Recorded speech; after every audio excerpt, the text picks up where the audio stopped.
So the first thing you're going to do is chop your onions and then just fry them. While the onions are cooking, you're going to prepare your chicken. That just means washing it, getting rid of all of the skin and the fat.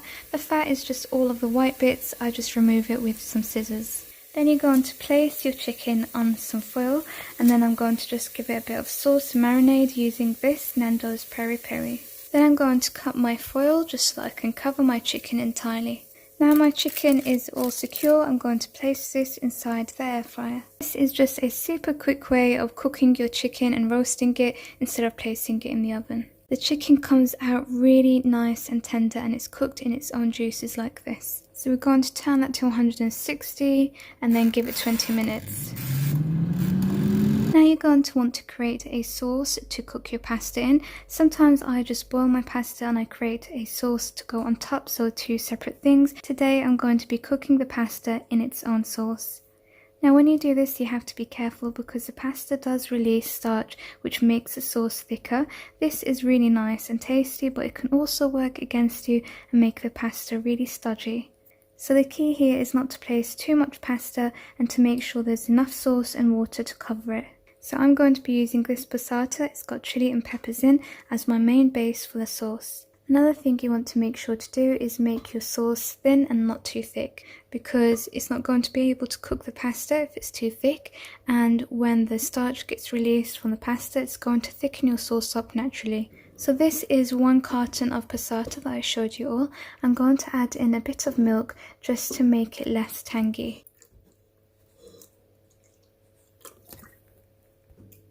I'm going to use half a teaspoon of garlic paste, half a teaspoon of ginger paste, and then 1 teaspoon of this Balti spice paste. I'm going to add a tablespoon of this Greek style yogurt. Now we're going to mix all of that in, and then I'm just going to add some water to thin it up. So I use this whole bottle in there. As I said, you really want to make sure that your sauce isn't too thick if you're boiling your pasta inside. So now I am done with the sauce. I just need to add all of my spices and then place my pasta inside. So I'm going to add my salt, of course. So we just put black pepper in there. I'm adding a bit of turmeric in and cumin. Turmeric is really good for health, so I just try to add it when I can into any of the dishes that I cook.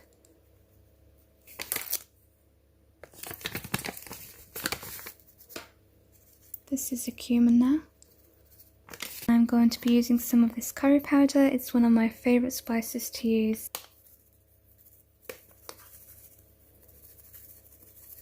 can see I'm quite liberal with this one.